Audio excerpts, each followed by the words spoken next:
Au nom du Père et du Fils et du Saint-Esprit, ainsi soit-il. Mes bien chers frères et sœurs, neveux, nièces, cousins, amis, continuons notre explication de la doctrine chrétienne. Aujourd'hui, nous allons voir le 6e et le 9e commandement de Dieu.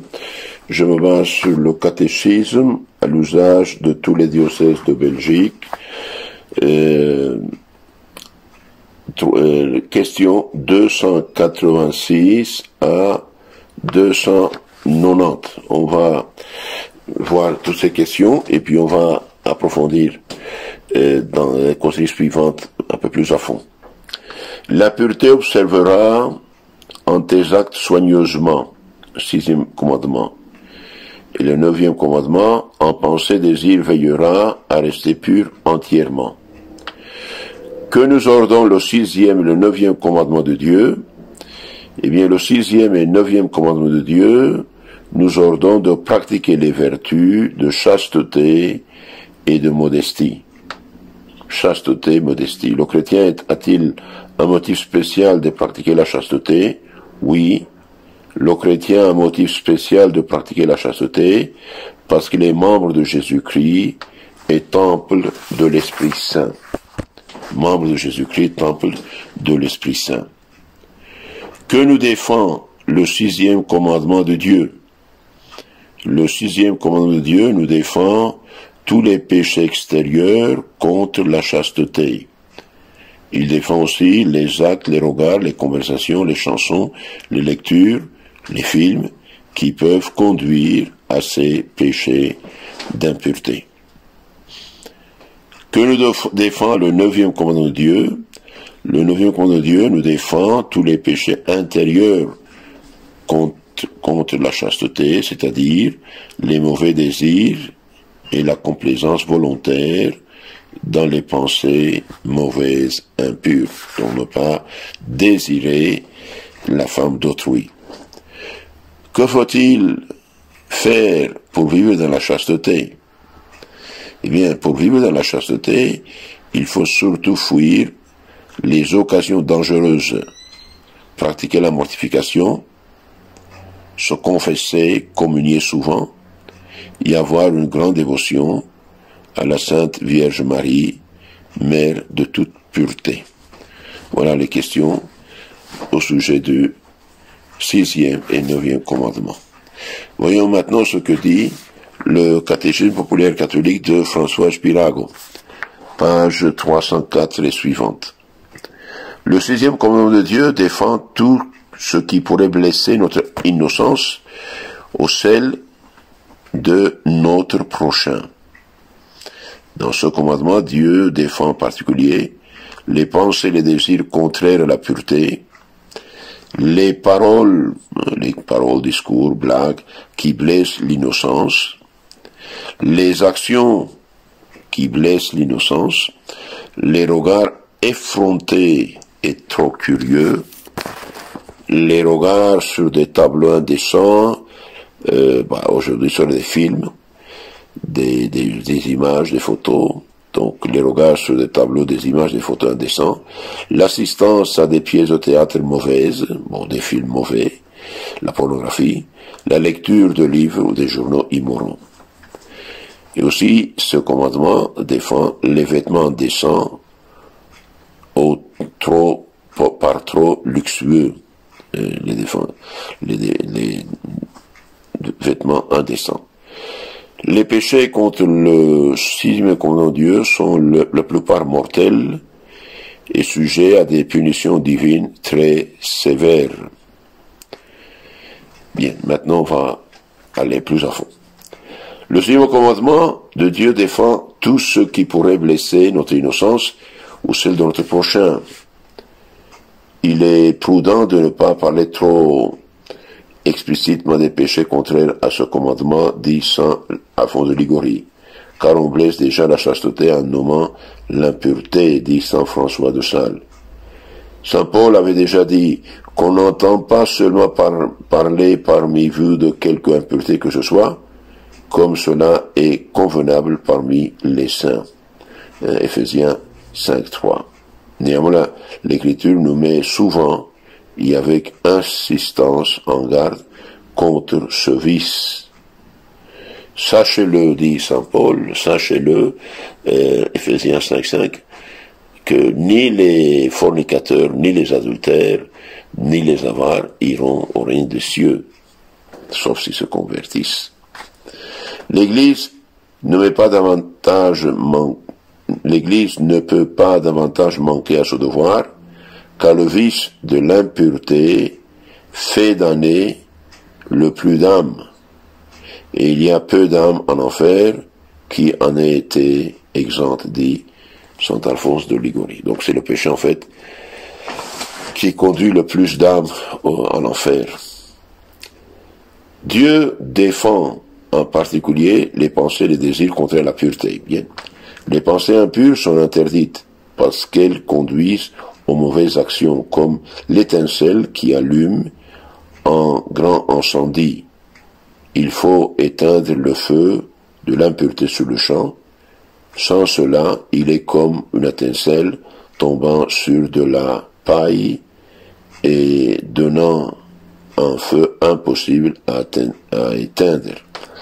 Donc les pensées impures, c'est comme l'étincelle qui tombe sur l'essence ou sur la paille. L'impureté est comme un serpent dont il faut écraser la tête au premier instant pour ne pas lui laisser le temps de jeter son venin, dit saint Jérôme. On se défend le mieux contre ces pensées par la prière et en pensant à autre chose.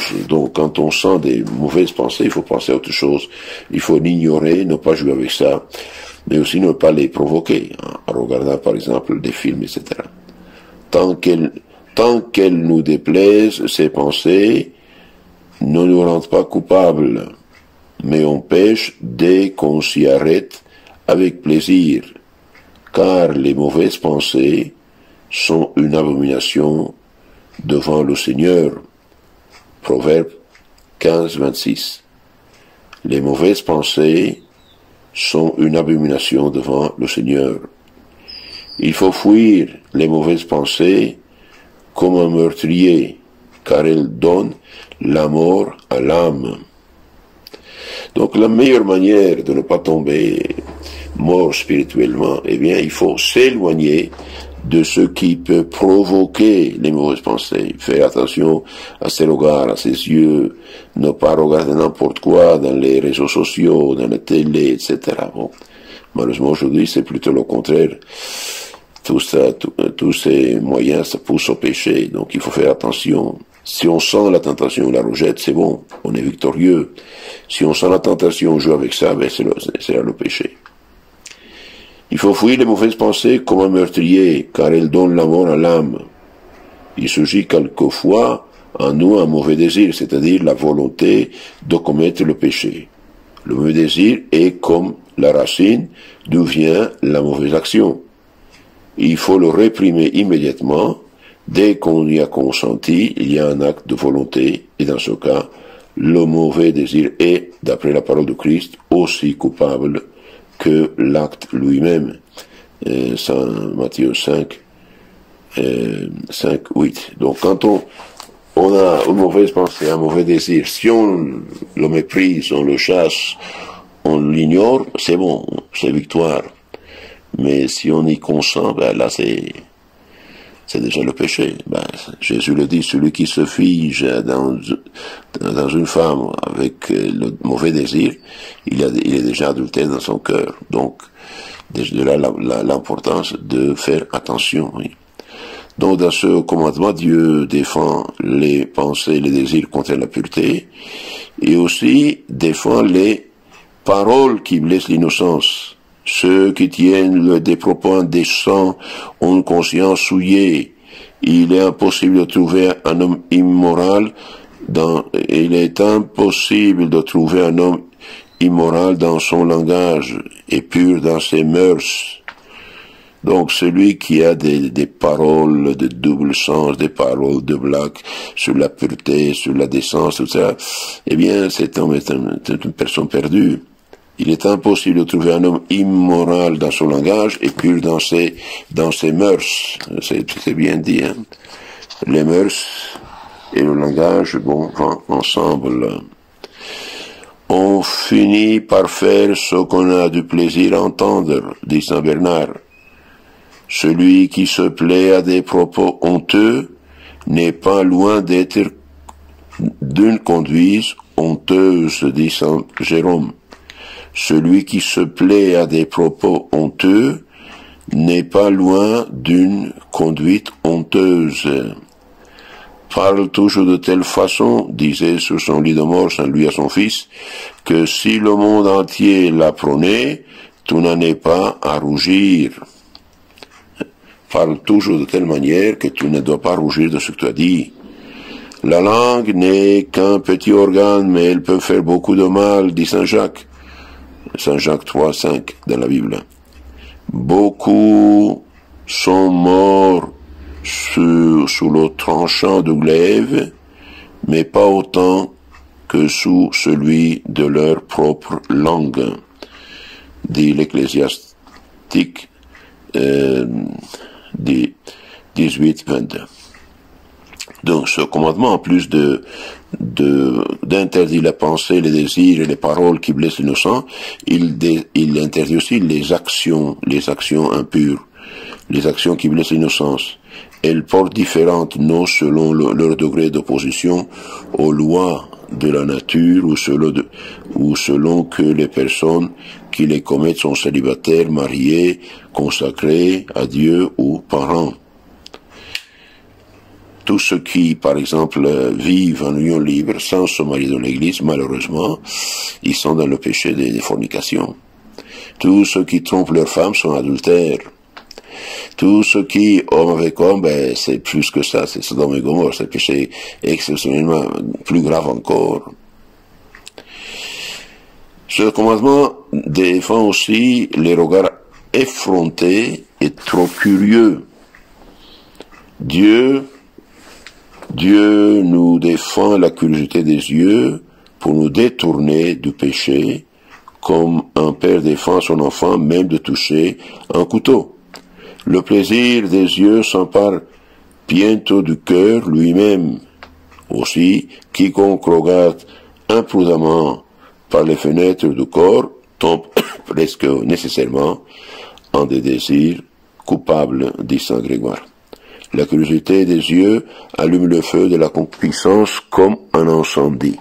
Donc le 16e commandement défend les paroles, les désirs, les actions, les pensées, les regards trop curieux. Si Dieu veut, dans la suivante, on va continuer cette méditation pour nous défendre de ce péché qui est le péché qui le plus plaît au diable. Ayez la charité d'envoyer ces causeries à vos contacts et de vous souscrire à notre canal et de les écouter plusieurs fois pour mémoriser quelque chose, parce que l'ignorance coupable est péché aussi. Celui qui pouvant s'instruire ne le fait pas, eh bien il est coupable des péchés qu'il fait. Que Dieu vous bénisse, la Vierge nous garde. Amen.